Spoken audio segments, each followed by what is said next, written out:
I embarked with words. Today, I'll tell you stories you've never heard. Find the bridge to my world.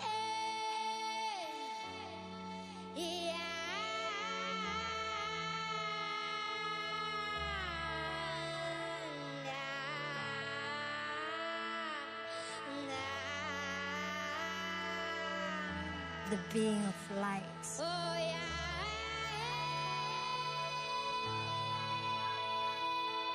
To open your eyes.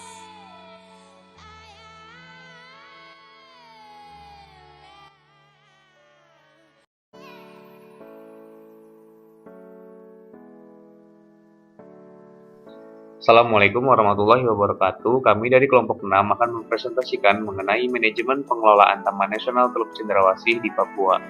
Sebelumnya, saya akan memperkenalkan dulu kelompok 6. Yang pertama ada Ahmad Fadilah, lalu ada Anggi Renfilia, yang ketiga ada Bella Dwi Rahmadani, yang keempat ada M. Fajar Setiawan, dan yang kelima ada Vio Deka Ananda. Pokok bahasan pada video ini yang pertama ada definisi Taman Nasional, yang kedua adalah fungsi dan manfaat Taman Nasional, yang ketiga ada unsur-unsur manajemen POAC dari Taman Nasional Teluk Cendrawasih, yang keempat adalah analisis SWOT Taman Nasional Teluk Cendrawasih, dan yang kelima ada pengelolaan lahan. Ini saya akan menjelaskan tentang definisi Taman Nasional. Menurut Undang-Undang Nomor 5 Tahun 1990 tentang Konservasi Sumber Daya Alam dan Ekosistemnya, Taman Nasional adalah kawasan pelestarian alam yang memiliki ekosistem asli, dikelola dengan sistem zonasi, dan dimanfaatkan untuk tujuan penelitian ilmu pendidikan, pariwisata alam, rekreasi, dan juga menunjang budidaya. Menurut McKinnon 1993, Taman Nasional adalah suatu kawasan yang diperuntukkan bagi perlindungan kawasan secara alami dan juga berpemandangan indah yang penting, secara nasional dan internasional, serta yang mempunyai nilai dalam pemanfaatan ilmiah, rekreasi, dan juga pendidikan.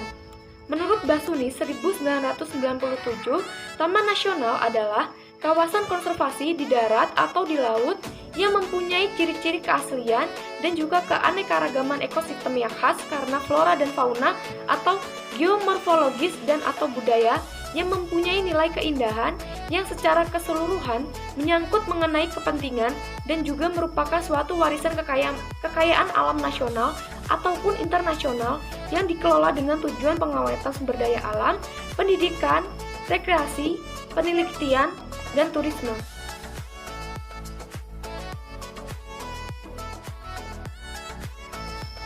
Pada slide ini, saya akan menjelaskan tentang manfaat dan fungsi Taman Nasional. Yang pertama yaitu manfaat. Manfaat Taman Nasional yang pertama yaitu manfaat ekologi, yang kedua manfaat ekonomi, yang ketiga manfaat estetik, yang keempat manfaat pendidikan dan penelitian, yang kelima manfaat jaminan masa depan. Manfaat ekologi yaitu Taman Nasional dapat menjaga keseimbangan kehidupan baik biotik maupun abiotik, daratan maupun di perairan. Yang kedua, manfaat ekonomi, yaitu Taman Nasional dapat dimanfaatkan sehingga memiliki nilai ekonomis yang dapat membantu meningkatkan pendapatan penduduk maupun devisa negara. Yang ketiga, manfaat estetik, yaitu Taman Nasional dapat menjaga keseimbangan kehidupan baik biotik maupun abiotik di daratan maupun di perairan. Yang keempat, manfaat pendidikan dan penelitian, yaitu Taman Nasional dapat dijadikan sebagai tempat pengembangan ilmu pengetahuan, pendidikan, dan juga penelitian. Yang kelima, manfaat jaminan masa depan, yaitu sumber daya alam yang memiliki jaminan untuk dimanfaatkan secara batasan bagi suatu kehidupan yang lebih baik untuk generasi sekarang dan juga generasi yang akan datang. Yang kedua yaitu fungsi. Fungsi Taman Nasional yang pertama yaitu memelihara keanekaragaman ekologis dan hukum lingkungan. Yang kedua, fasilitas pendidikan, penelitian, dan pemantauan lingkungan di dalam areal alamiah. Yang ketiga, mengendalikan erosi dan sedimentasi serta melindungi investasi daerah hilir.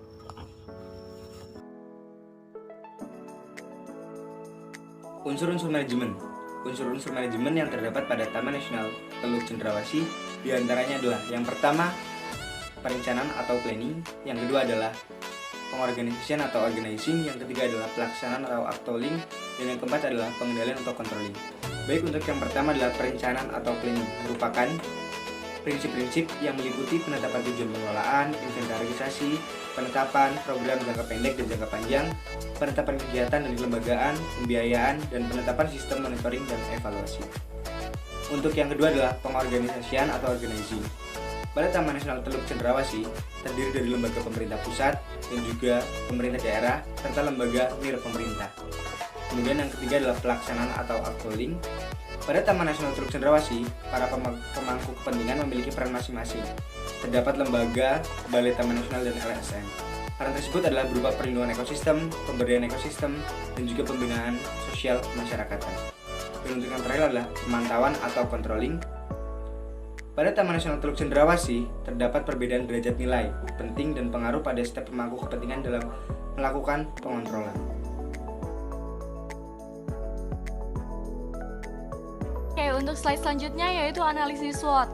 Yang akan kita bahas yang pertama kali adalah strength atau kekuatan. Taman Nasional Teluk Cendrawasih ini memiliki keunikan dan kekhasan karakteristik ekologinya.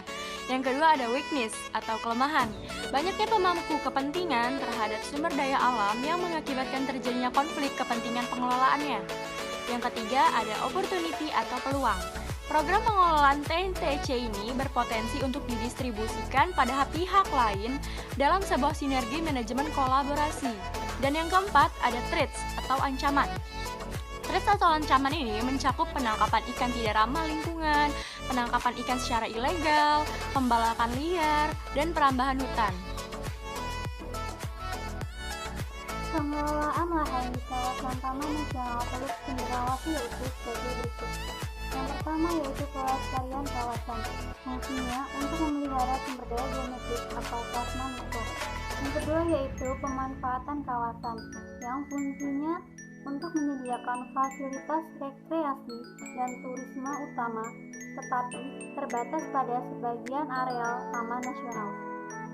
Dan yang terakhir yaitu pendukung pengelolaan.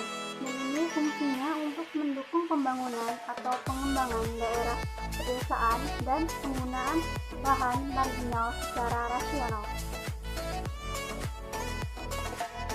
Demikian presentasi dari kelompok 6. Apabila terdapat kekurangan atau kesalahan, kami mohon maaf. Wassalamualaikum warahmatullahi wabarakatuh.